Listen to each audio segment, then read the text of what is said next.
How important is traveling to the entrepreneur's soul? It's essential. It's life lessons. It's also, and I always say solo travel is great for an entrepreneurial soul too, because you learn how to navigate situations. You learn strength because sometimes when you're alone and you're going through challenging situations, just like you could be in your personal life or whatever, you have to solve them. And it's nice to be able to know that you came back and did this.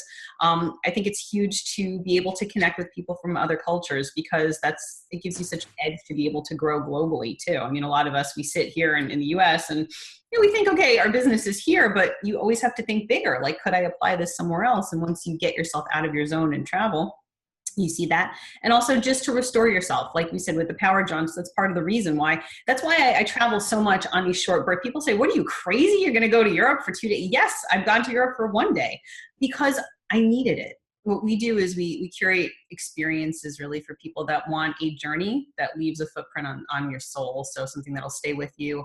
Very memorable. We foster a lot of cultural connections, get people we try to understand a person's needs, where the background is, what their interests are, and then match them with a really twisted up out of the box experience. So it becomes more of a life journey versus just a vacation. Favorite city in the world is Lisbon, and that's just because my roots. I'm half Portuguese. I grew up thinking everything Portuguese was the best. But it really, it's more than that. I mean, it's an amazing city, but it really just evokes a lot of very happy childhood memories. We used to go there all the time. I still go as often as I can.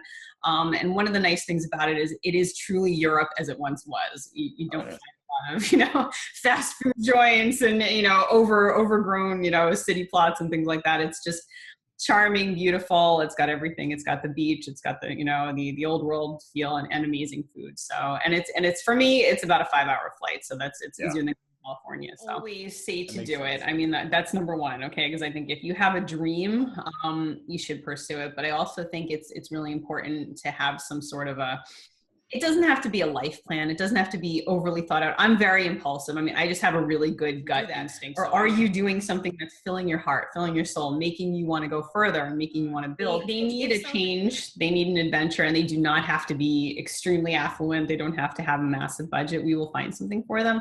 It has to be somebody that is willing to take a risk and to say, okay, you know what? I want to go to Italy, but I just don't want to see the Colosseum. And I just don't want to they have to be able to trust me to understand what they want or what they think they might like.